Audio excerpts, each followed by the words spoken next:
Alright folks, I hope you're doing well. On October 30th, 2024, Buy Stuff opened pre-orders for the OutRun and Ridge Racer PC mod. There were two versions that were made available, a standard and a pro edition. I elected to go with the pro edition, which is in this box. Let's tear it open and see what's inside. Right up on top, we've got a padded envelope for sending back the gaming box. A bag with all our wiring and the packing checklist. Retro shooter light guns. Auto power strip so we can turn the system on and off using the Arcade1Up power button. Power supply for the recoil kit. Light gun holsters. Light gun pedal holders. Don't know why I ordered those. I don't need them. And finally, the Ridge Racer Pro PC. It has some weight to it. It's definitely a repurposed machine, meaning it's used. I wasn't aware that we were getting a used machine, and that's not a complaint, just noting it. I like the fact that it's repurposed. Better than that than it becoming e-waste. Here's just a quick shot of everything in the box. Okay, so let's check out what's in the bag. You have the checklist and the return shipping label. Here's a quick shot of that checklist. It's pretty extensive. We have our cheat sheet, the recoil checklist.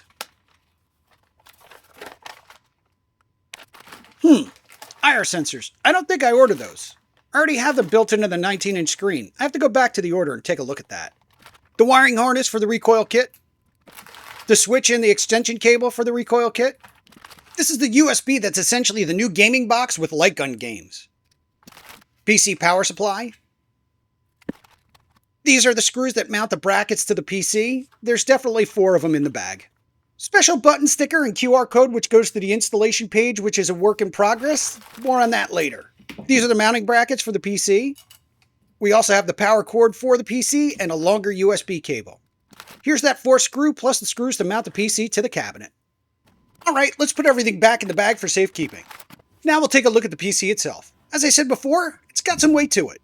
Looking at the front here, we have 1 USB-C, 2 3.1 USB-As, and a headphone jack that will be supplying the audio. Spinning things around and checking out the back, we have 1 HDMI, 1 DVI, 4 3.1 USB-A ports, and a USB-C in the flex port. Let's take a look at the specs. And I'm sorry if this looks a little odd. I slowed the video down so we could get a clear look at everything. We can see that we have a 405 G6, a DM4650GE to be exact. Nerd! Specs show it came with 8 gigs of RAM, a 256 gig drive, and it originally ran Windows 10 Pro. I put a link to the datasheet for geeks like me in the description if you really want to get in the weeds of this little mini PC. Nerds! Let's crack this sucker open and see what's inside. First we crack the shell, then we crack the nuts inside. I wish I could say it was easy to open. Buy Stuff and everybody else makes this look effortless. However, it takes a little effort. First, you have to loosen the screw in the back. Once it's completely free, then you got to slide the top of the PC forward. On some of these, there's an anti-theft pin in the back that you will need to pull out in order to slide the top off the case. Let's zoom in so we can get a better look at everything. I'm very impressed at how clean this looks on the interior with it being a refurb. In order to get to the RAM, we need to move the fan out of the way here. Just pull back this little shroud and yep, there's that 16 gigs of RAM we were promised. I don't know if you can tell from the video here, but the drive is kind of sitting on an angle. One of the screws holding the hard drive down itself to the plate is loose. It must have happened during transport. I was able to see it when I removed the bracket here. I gotta be honest, I'm not charged up about having a spinning disc in the system here. I'm just not a fan of them, so I'm gonna clone this one and install my own solid-state SATA. It's not a knock or a complaint, it's just a personal preference. Here we have the 256 gig drive. I'm gonna clone this as well. It's always good to have a backup. You IT support guys out there know what I'm talking about. Nerd! Scratching around my stash of parts and drives, I couldn't find anything that I would refer to as a quality M.2, so I had to settle for this Team Group drive. It'll be good enough for now as a backup. I'll source a higher quality drive later on and just use the original. While waiting for the drives to clone, I installed the mounting brackets. The process is pretty easy and we're going to need those silver screws. You're going to want to use the side with the countersink holes. Looking at the 2 brackets here, you can see the difference. The side with the countersink holes goes face up on the PC. The brackets will fit on the sides or the front and back, whichever you prefer. You know what to do next. Install the screws. Easy peasy.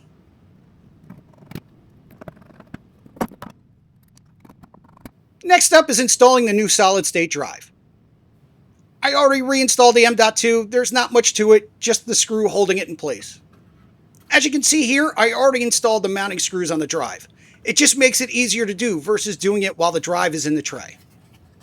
The drive just slides into the SATA connector. Again, easy peasy. Then just tighten the screws down.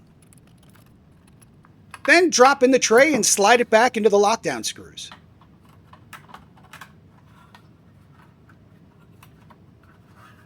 This is going to be a little tough to see here, but you need to take that ribbon cable and carefully place it into the white ZIF connector on the board. Once in place, gently press on both sides of the ZIF connector to lock the ribbon down. If you need further instructions, please see the HP teardown video linked in the description below. The last thing to do is tighten down those lockdown screws. Then put the cover back on. I actually didn't record this part, but here's the removal in reverse, which pretty much covers it. Next up is removing the gaming box. Mine's mounted underneath the control deck. First things first is we gotta pull the screws. Next, we're gonna be pulling the wiring, which I've started doing here. To make life a little easier, you may want to use some painter's tape to hold down the deck protector. Alright, so we're gonna finish pulling the wiring here and get the gaming box out, which is easier said than done. The 3M double-sided tape that I used here really did its job, and I had to call in reinforcements, i.e. the putty knife, to get underneath it and loosen that sucker up. Since I don't need to access anything behind the control deck for a little while, I decided to close everything back up. Now this is the part I was dreading. Cracking the cabinet open and addressing cable management. The bonus though is now I can get rid of this lamp cord that I've been using to power the system on and off thanks to the new auto power strip. What a rat's nest.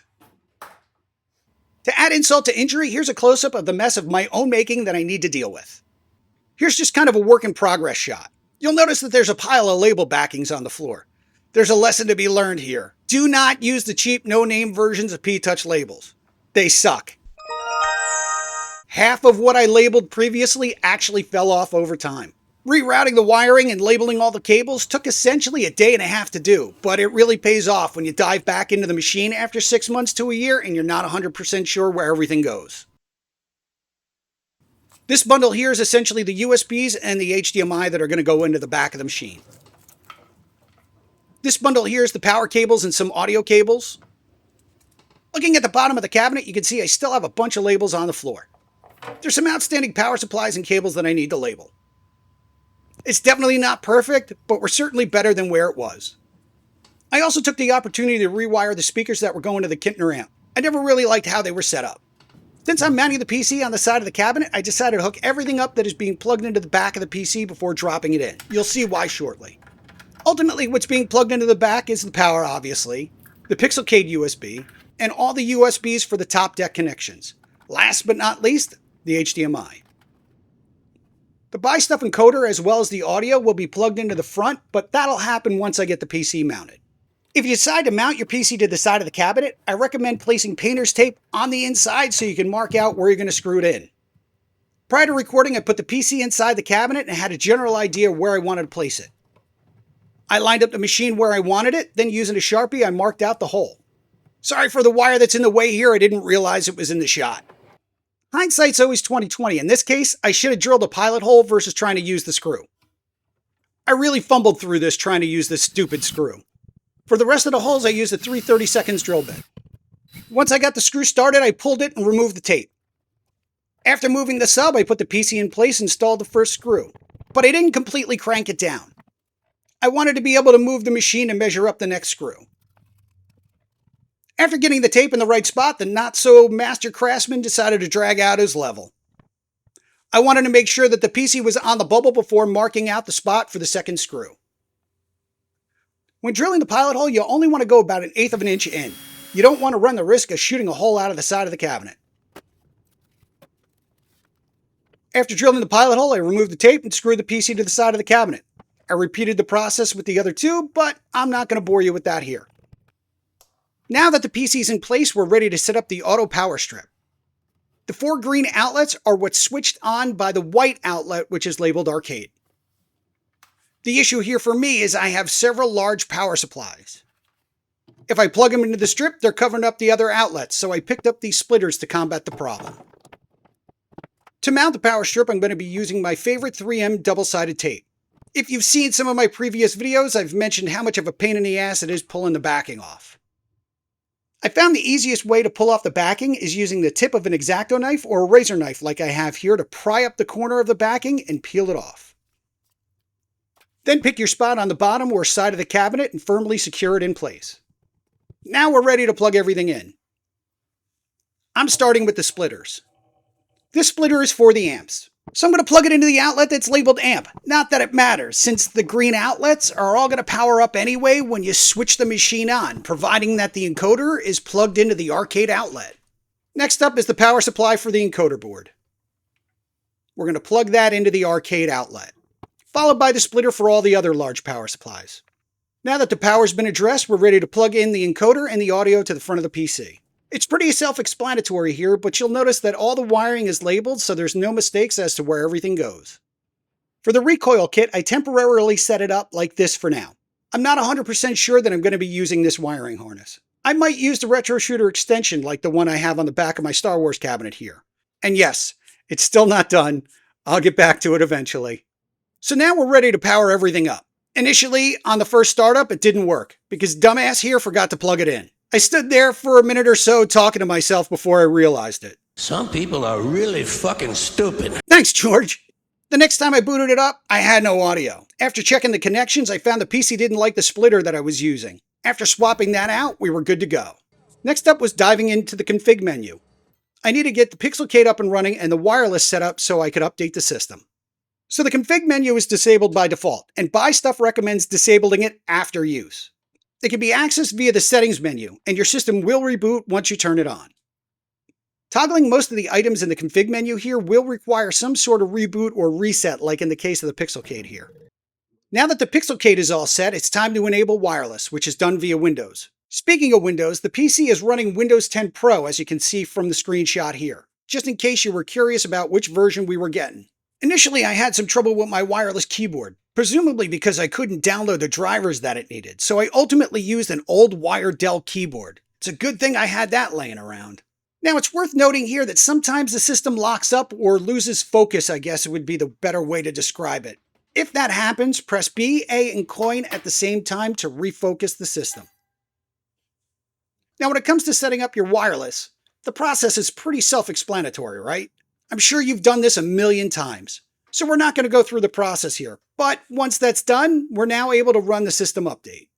To update the system, in the config menu, scroll all the way down to Update System and select it. As long as you're online, the system will reach out to Buy Stuff and check for an update. If one's available, it will note the version. The screen will also tell you to relaunch if you'd like to update. To run the update, press A. The system will restart and the update will proceed. It's important to remember to not turn off your machine or disrupt the download in any way to avoid corrupting your system. Once it's downloaded and the files are updated, the system will reboot and we're ready to go. Now we can move on to testing. Initially, when I first started up the system, the pedals didn't work. After a quick check with the gamepad tester, I was able to confirm that all buttons, including the pedals, were working. Now we're going to need that cheat sheet that came with the system. We're going to need to do everything under the startup only section. It's important to note that we're going to have to unplug and plug the USB that goes into the encoder multiple times throughout this process. Buy Stuff said it was a two-person job in their instructional video. What do they know? Canada sucks! I elected to do this from the control panel at the encoder itself so I could do it all by myself. This worked out great until I got to the start and coin buttons. I'm not going to take you through all the steps of the process. If you pick up a standard or a pro system, you should really follow Buy Stuff's instructions, especially when it comes to the setup. So make sure you scan that QR code to access the cheat sheet site and follow all of those instructions. Now that the encoder is in PC mode, some of the buttons have changed, so I labeled my buttons just in case my CRS decides to kick in while I'm playing. Now that everything's set up, we're ready to play some games, but before I get into that, I want to note one thing because you're going to notice it during gameplay. The Pixelcade just stops working at random, which can really take you out of the game, as you can see here while I'm playing Fast and Furious. It also happened to me while I was playing Terminator 2. I haven't mentioned any of this to Buy Stuff yet, nor have I jumped on their Facebook group to see if it's been reported. I'm just noting it now because you're going to see it off and on during gameplay. And with that, let's show off what this thing can do. First, we're going to start with some driving games. I'm going to keep my mouth shut through all the gameplay and just let you guys watch over my shoulder here. Once we're done with that, I'll get into the USB key and the gun setup. Then we'll check out some of the light gun games.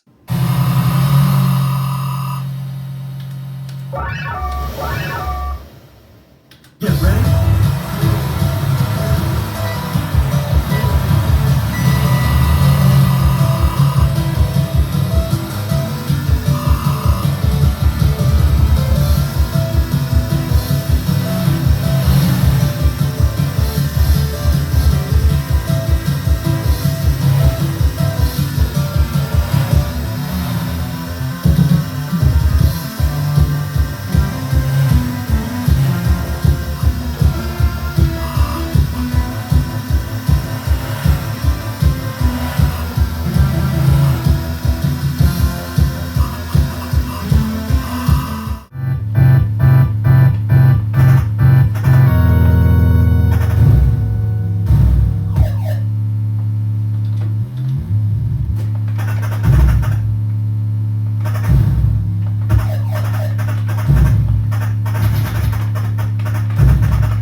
Approaching rally point.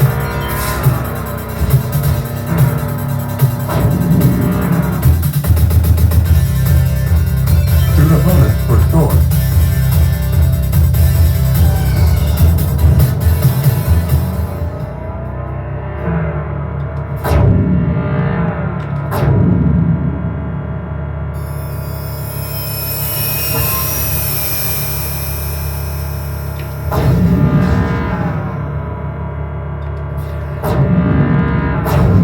Warning, no fuel. Wow, the burning wall!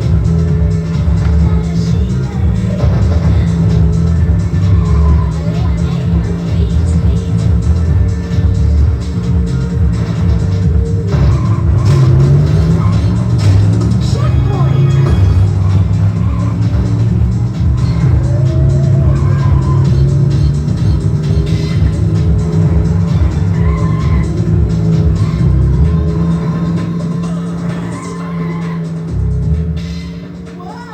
So what do you guys think so far? I think the PC kicks the gaming box's ass, period. I am beyond thrilled with the Pro PC here. I know I only scratched the surface of what's available on it, but damn, these games are awesome.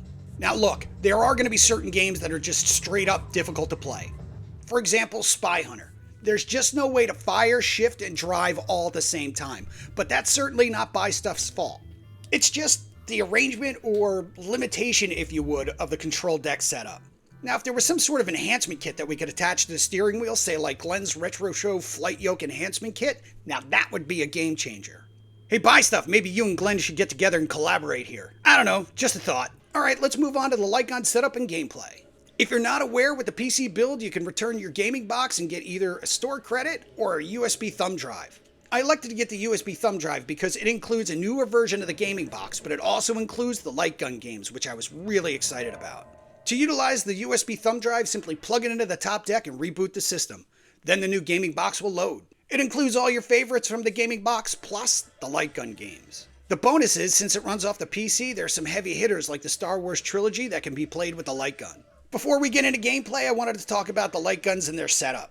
This is completely preferential on my part, and I say this because I'm still not 100% sure how I'm setting this up. While the USBs on the control deck are extremely convenient, from a cable management standpoint, it just doesn't work for me. I think the Retro Shooter Hub or adding the USB extensions to the back panel is a better way to go here. It would certainly keep things a lot cleaner, but again, that's just my personal preference.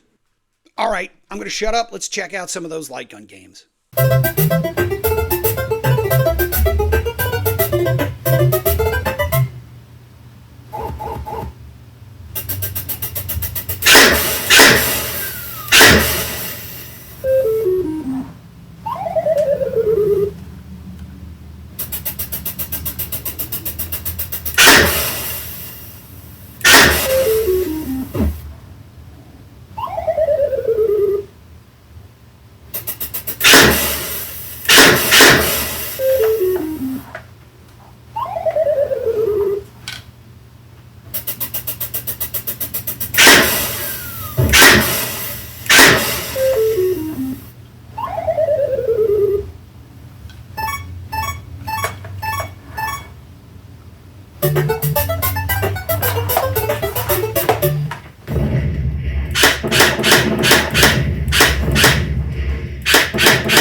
you guys think of the light gun games here, other than that I suck at Duck Hunt? There's a lot of light gun games here, which is outstanding. The Star Wars trilogy is by far my favorite, and I know I'm only scratching the surface as to what's on the drive. As far as the Pro PC and the drive as a whole is concerned, all I can say is I've had my fair share of drives, main builds, Botticera gaming boxes in the past, and this by far blows them away. I know I'm only scratching the surface here with what I've tested out so far, but the sheer volume of what's available to play is incredible. I think there's a lot of value in this, especially with the inclusion of the light gun games. The fact that Buy Stuff will be making updates available to the system only sweetens the pot for me here. I don't want to drag this out any longer since we're getting close to the 30-minute mark, so I'll just say this. If you're looking to mod your Ridge Racer or OutRun cabinet or make a driving multicade out of it, in my opinion, this is a must-have. As long as you have the means and opportunity, you will not be disappointed. Well, that's it for this one, folks. I know it was a long one, but there was a lot to cover here. Thank you for joining me on this adventure. If you liked this video, please give me a thumbs up and subscribe. You didn't like the video, give me a thumbs down, subscribe, and give me another shot. If there's anything you'd like to see me cover, please let me know. If there's anything you'd like me to change or think I could do better, again, please let me know. If you hung out to the end, thank you for sticking around. I just want to say I appreciate you. I appreciate your time. And as always, stay safe, be well, and take care.